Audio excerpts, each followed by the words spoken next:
everybody.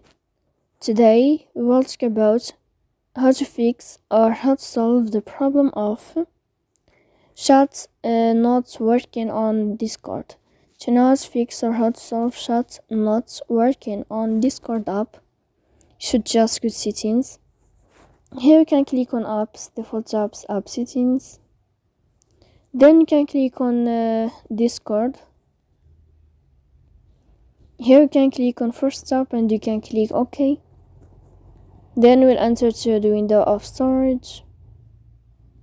Here you can click clear cache.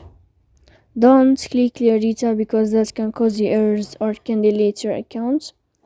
And in the end you can turn off your Wi-Fi. Then you can turn on your Wi-Fi again. So please don't forget to support us by like and subscribe. See you next time in another video and thank you for your attention.